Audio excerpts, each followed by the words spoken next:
Hello everyone and welcome. In this video we are building this world population dashboard using Streamlit and Python. And so you can see that it tells us to select a country, so we can do that. Let's say Algeria, and it gives us the population for some years. We can actually add that to this plot, and you see that it gives us an interactive chart down here. And then we can also remove as we please. Also at the right side, you see that it has some country statistics and then a country map also here. So let us see how we can build this in Python. This is actually the final project for my 12 days geospatial Python bootcamp. The link will be in the description. And the data we are going to use is all found in this GitHub repository, which will also be linked in the description. So let us come to our editor and see how we can get started with this. I'll be using Visual Studio Code, and all the code will be pushed to the GitHub repository, which will also be in the description below. And so the first thing is to make sure that you have this requirements.txt file. You have to create the file because after we are done and want to deploy it, Streamlit will require that we have this requirements.txt file in the folder. So these are the packages. Make sure you install them, whichever environment you are using. So now I've created this Python file. You can name it anything actually. So let's start. So we need Streamlit itself. So import Streamlit as st. We also need to import pandas. So import pandas as pd. We also need Folium for the map. So import Folium. And we also need Streamlit Folium to show the map. So that is what shows the map in Streamlit. Think of it that way. So from Streamlit Folium, we want to import st Folium. And then we import plotly.express as px. This plotly is what will give us that interactive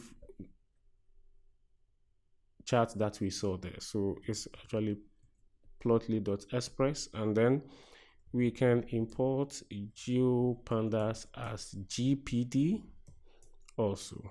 Okay, and the first thing I want us to do is to set the page configuration. So we'll set page config, and then in here we can pass something like the page title, which I will let it be world population. Was it geospatial dashboard? Or maybe I think the proper word should be population dashboard.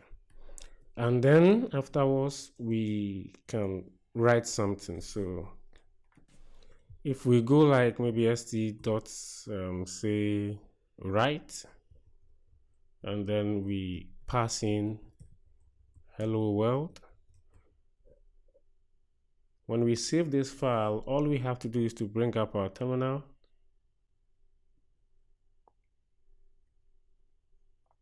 And let me break from this one that is running. And if we want to run the file, make sure that you are in the folder where the file is. And then you can now say Streamlit with your environment also activated. In this case, I am using a Miniconda environment, but if you are using your default Python or a virtual environment, just make sure that the Python that is currently running your script has Streamlit installed. So Streamlit, and then we can choose run, and then the name of the file. And then once we press enter, it should probably open up in your browser automatically. If it doesn't, then you can hold Control or Command and click on this link, and that should open it for you. Okay, so we see it here. It says hello world. Now let's come back. If we add another thing here, and then we save, come back, we don't really see the changes, but at the top right you see that there's a rerun and always rerun. Rerun will only rerun it once and then reflect the changes. So anytime we have to now choose rerun, but always rerun will always rerun it for you whenever you save your file. So that option set in place, we don't have to worry about rerunning our script all the time. And so let's just give a proper title here that we can say st. So that should be the header. You can see st.title, st.title, and then here will be world population dashboard. And then we can also add some text. So st.right, and then we can now tell the user to select a country to view its population data and geographical information.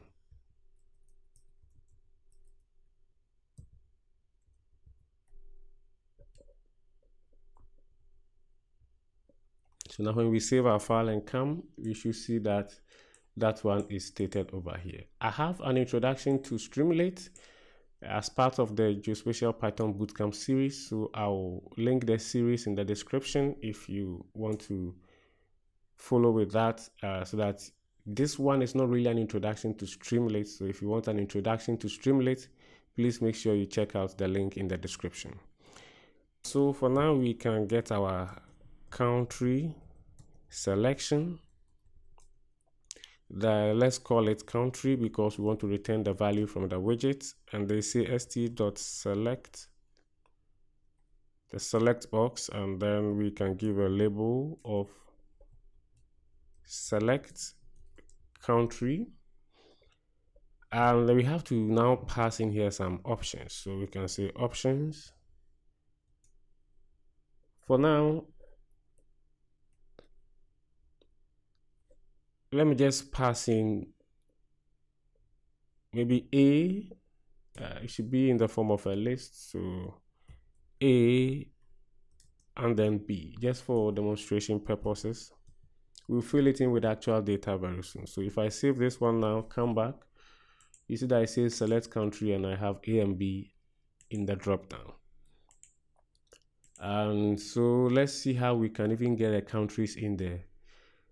When you come to this GitHub repository, you find out that this details.txt explains where I got those files from. And then this is the world GeoJSON and the world population CSV. So what we want to do is that we want to fetch this data from this repository and then use it in our code. And so you open it like this, you find out that it has a lot of columns here, and so these are all the columns that we'll be accessing and using. But if you come to raw at this side and then you copy this link here, you can come back to our code because you're about to use it. Let's call that function get data. So get data, and then in here we can see that the URL equal to, then we paste this in, and then we can also define another one called geo URL, and then let's go and get the world GeoJSON also, and then come and paste it in.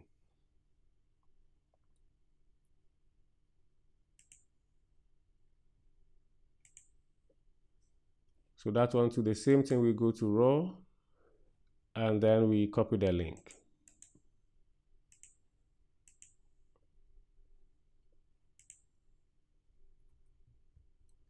Okay, so now that we have this, I want to put this in a try except block because a lot of things can happen.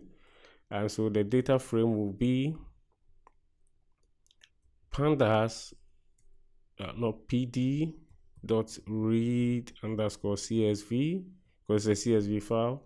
And then here I can pass in the URL. And then I can also say GDF, which is the geodata frame, equal to gpd dot read file, and in here I pass in the geo URL.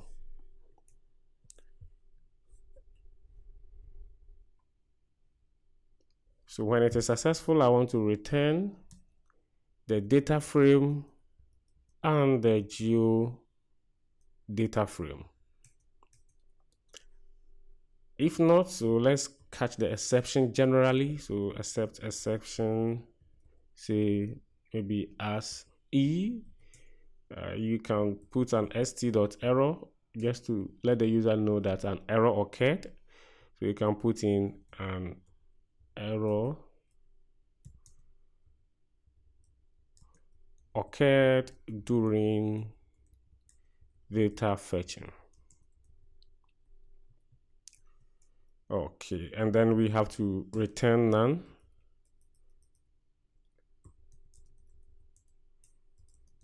Another none. Okay, so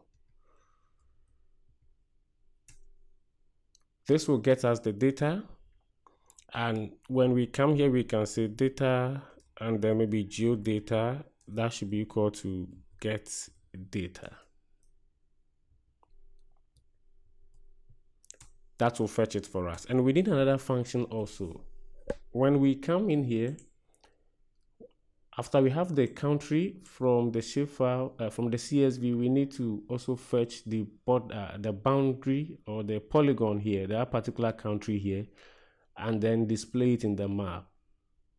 And so let's create a function for that one also. Let's call that function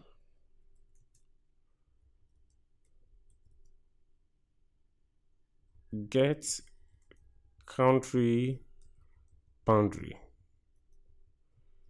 and this one takes in the country, and then you can say country bounds or any proper name bounds. That should be equal to geodata, the one that we are fetching over there, and then we pass in the particular name. There is a column in the geodata frame that has the country names, and that is called name. So when we fetch the country name from the CSV, we look out for it in the GeoJSON. So this one, if that particular country is there, I think we made a mistake here.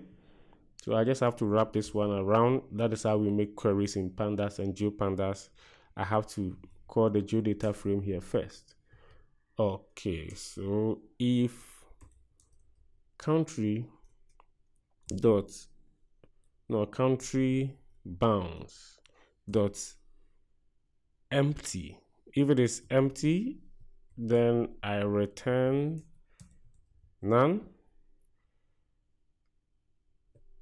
But if it's not, then I want to return the country bounds. Okay, so these two should give us our data. And then here I can pass in, instead of these particular options, I can pass in the name of the column that, like I can fetch the names of the countries from the CSV and put it in there. And so if we come to GitHub to inspect that particular CSV, you should see that there's a column here called country/territory, and this is what contains the country names.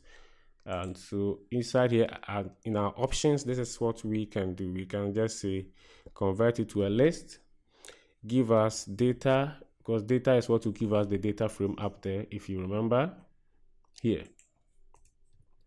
Give us data, and then inside data we want the country/territory column.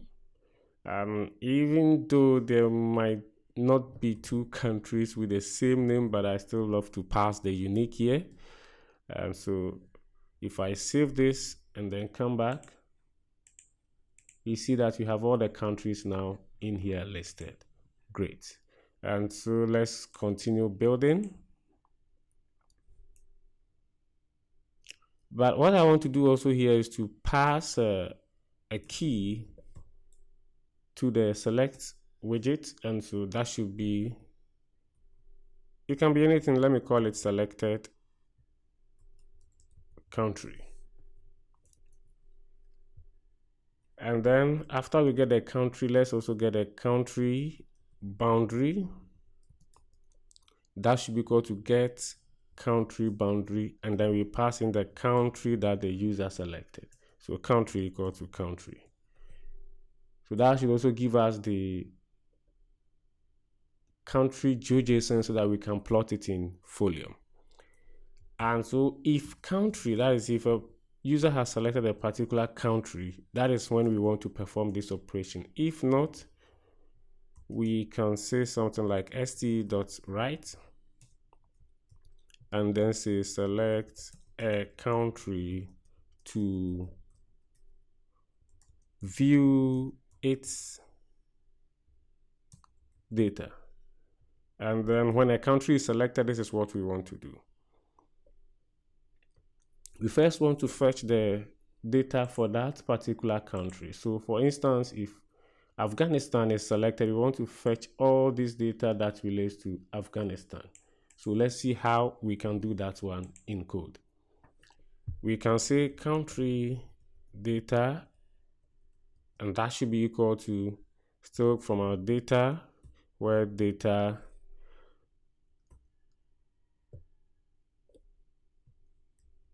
country/territory equal to country, not a country boundary, country. And then we call the iloc and then pass in here 0. So that should give us the country data for that particular row. So for instance, if it is Algeria, it should give us this row for Algeria. Great. And what I want to do next is, you saw that the screen was divided into two, a left column and a right column. So that one we created this way, column 1, column 2, that should be equal to st.columns.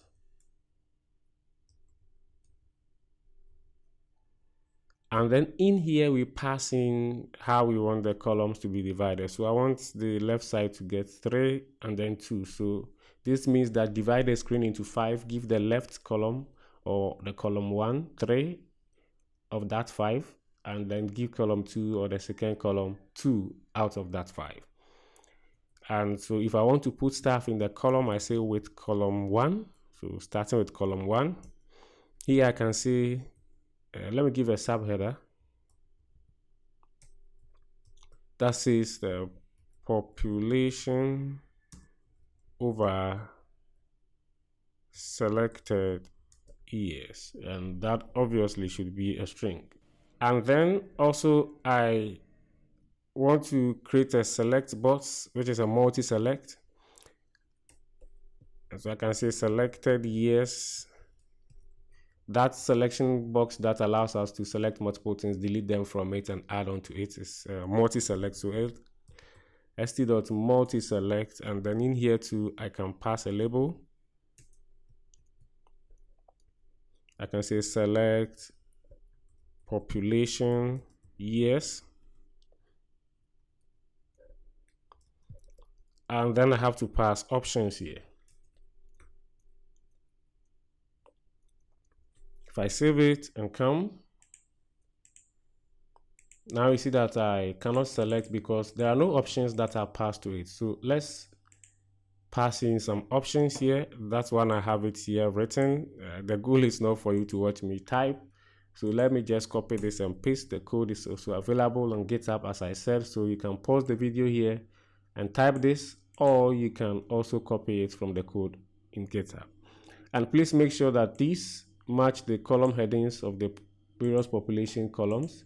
That is what I did. So they are not random names. They match the columns in the CSV file.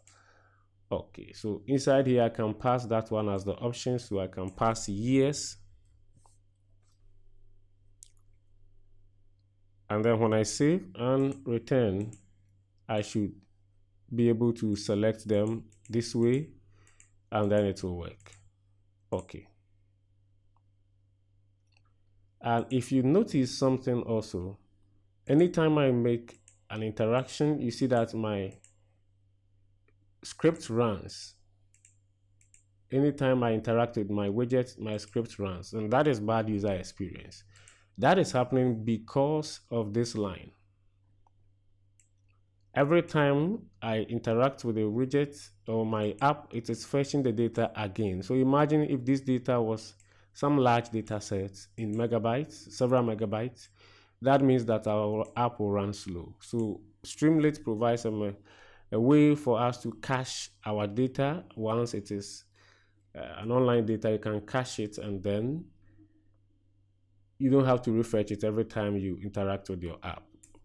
So that should be, it's a decorator. So at st.cache data here, once you pass this one on it, it will not refetch it again and again. So if I save this now and then go ahead here, you see that it's running get data, and then after it runs it, it will not be fetching it over and over again. So now if I select this, you see that even though it's kind of running, that running is not fetching fast, it's just filling this place and then taking them out as I interact with it, not fetching the entire data from the repository. So now that you have the selected years, what we can do now is to get the data for that selected years, especially the population, and then plot it down there. And what I want to do is to create a data frame for that. So let me create a data frame and pass it to Plotly. So I'll call it population data. I'll first create it as a dictionary, then I'll convert the dictionary to data frame. I'll have a column here called year, and that should be year.split, and then I want to split. Then I take the first part of the split, and then that should be for every year in selected years. So what I want is that for my X or my year column, I only want these values 2022, 2020 without the population. And then I'll have another column for population. I think I should be just consistent with my quotes. So population, and that also equal to that one. We have to fetch the data from the CSV file itself for those selected countries. So I can say country data. Remember that we get the data for that particular country earlier in the code, and then we can pass in for that particular year for year in selected years. Okay, this is a list comprehension. You can also use a for loop to achieve the same thing, but I think this is cleaner. And after we get the data, we can now create the population df, which is the population data frame. That will be pd.data frame, and then we pass in our population data. So the next thing, of course, is to display the chart. And then we can do that by first creating a figure and call plotly.bar. And then here we pass in that our the data that we want to use is that's the data frame, or we can just pass it in also straightforward. That should be population df, and then we specify the X to be our year column. It's uppercase Y, so year, and then we specify our Y to be our population column. The title that we want to give here, title, that is population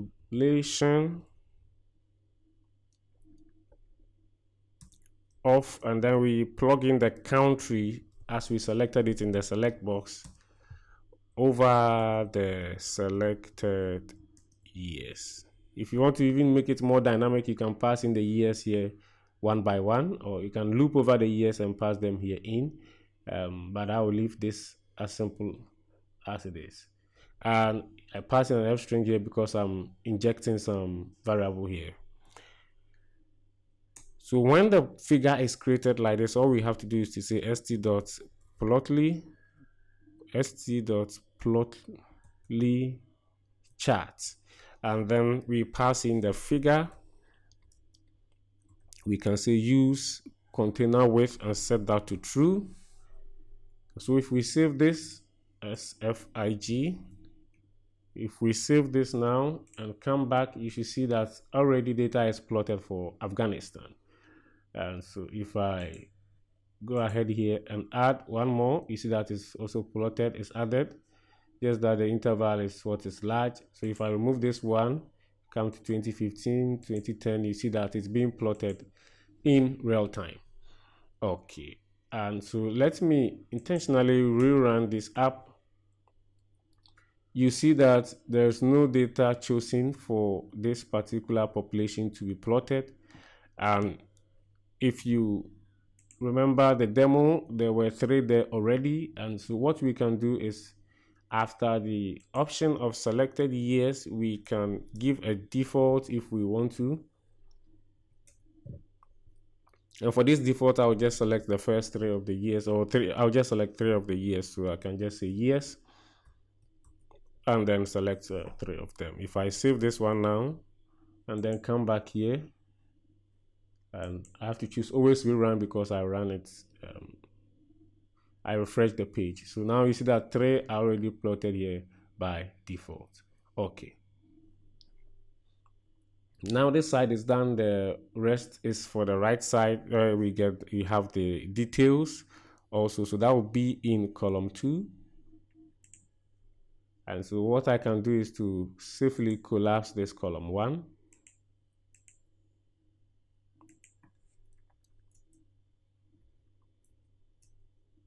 And then I will say with column 2. That means I want to put stuff in column 2. And so if country data is not none, remember we set it to return none if it didn't find it, because if it did not find it, we cannot display anything. So here we will display the country statistics.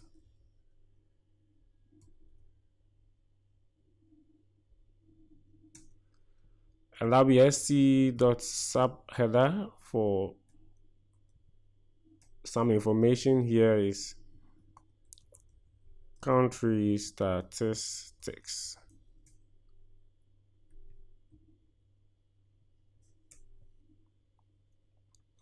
I have this one here already. Permit me to copy them and then paste them in here. So we are writing the area in kilometers squared. They are all coming in from this CSV file here. So all the columns are in here present. And so I'm just fetching them like this. And you see the double asterisk here is just to make that particular part bold. So in that case, area kilometers squared will be bold. This is markdown test. Yes, st.write takes in markdown test as well. So you can do your markdown formatting in here. And so if I save this one now and then come to this place, you see that I already have statistics here for Afghanistan. If I change it to say Albania, I change it to Algeria, I see that it keeps on changing also. So what we want to do now is to also add the map, and our app should be complete. So if we come down, we can choose to add the map. And then here, let me also give another header. So st, not a subheader, rather st.subheader.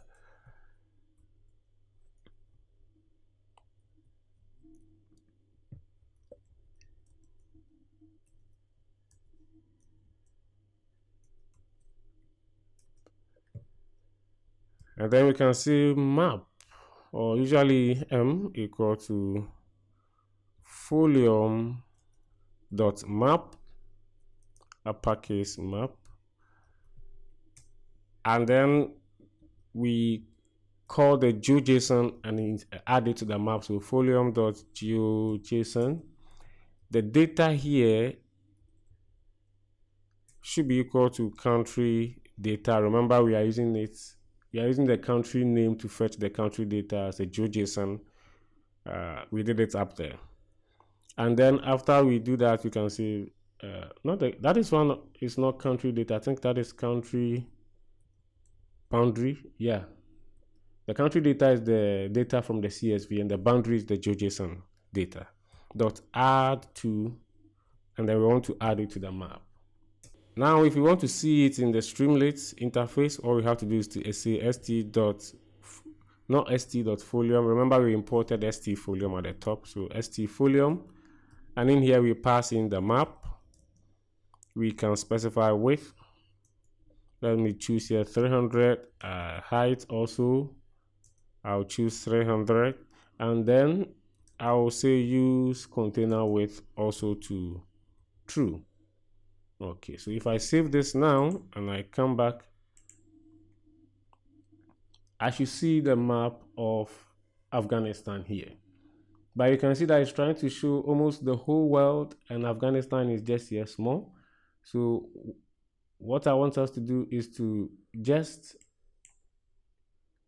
make sure that we fit the current country to the boundaries of the map, so to the extent of the map. So how do we do that?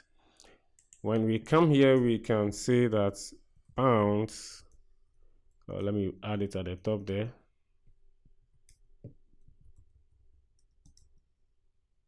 That should be equal to country boundary dot bounds. So that will give us the boundaries of that particular country, the GeoJSON.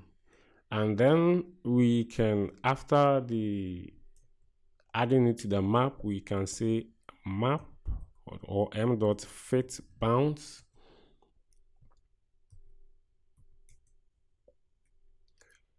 And then we want to fit it to bounds, and then we select the first one here, the second, and then bounds 0. Remember how you know that if we have top left and bottom right, we can define an extent or a boundary. So that is what we are doing here. And then 3, and then this should be 4, not 2. So if we save this now and then come back, okay, let's select Algeria. It looks like our country map is now not showing. Okay, so we have an error.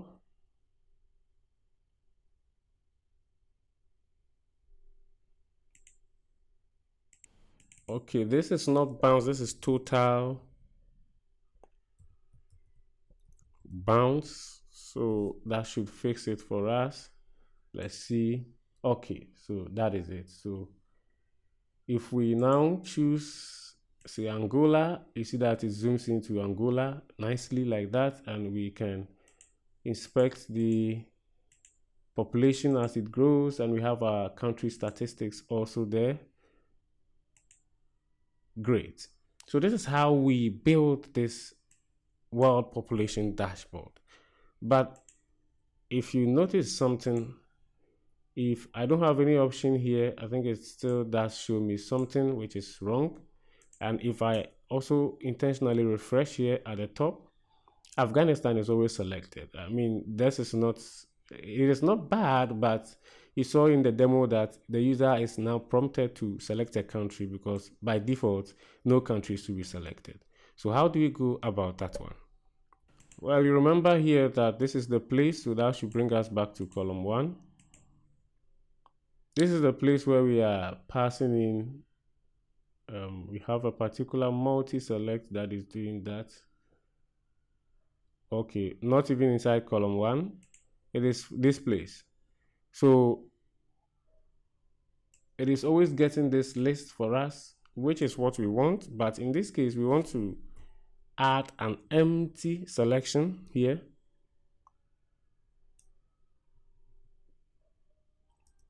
Before we bring in our list here. So if we save this one now and then come in here, always rerun, see that now Afghanistan is not selected by default.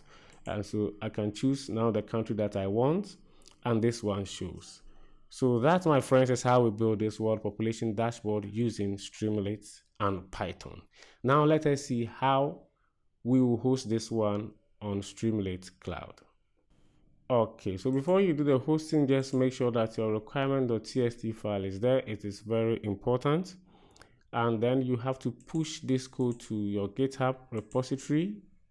You can do that using the GitHub desktop if you have one, or if you are familiar with the command line also, you can use that one.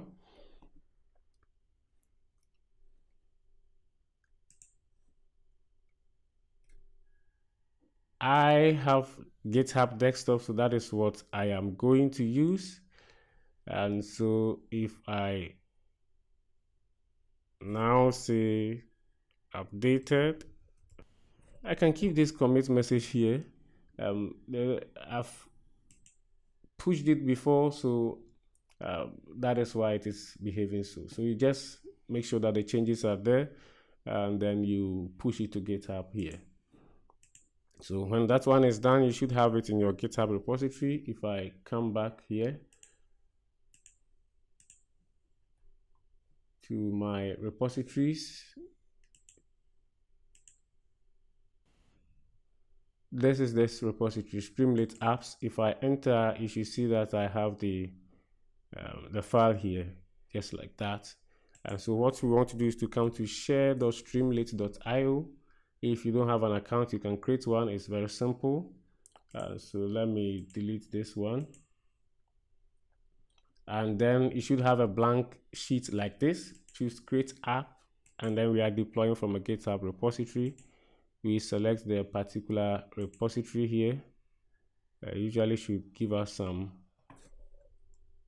Okay, so that should be Streamlit apps.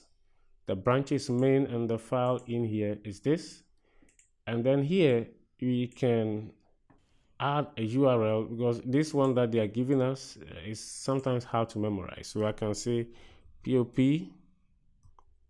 dashboard, and this one is available. Now, if you use this one, it will not work because it will not be available after I use it. Let me add world population dashboard. So now the URL to our app will be world population dashboard.streamlit.app, and then you can deploy. So after hitting the deploy, all you have to do is to wait for Streamlit to deploy our app.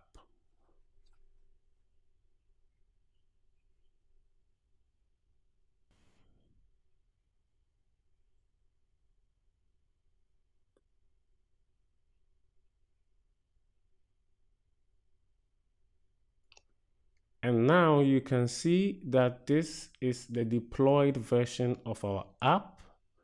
This URL is live. I will actually link it in the video description. When you go there, you will see this page here. So this is the page, or the link you can share to anyone who you want to share this app with, and the person can come and view your app. And if I draw your attention to the manage app at the bottom right, you see that it used the package, the requirements.txt to make the necessary installation. So if you don't have it, it will not work. So just make sure that it is there. Okay, so that, my friends, is how we build this world population dashboard with Python and Streamlit. If you like the video, make sure you give it a thumbs up, and also make sure to share it to your friends, which you know will find it also useful. Thank you very much for sticking around, and until next time, it is goodbye.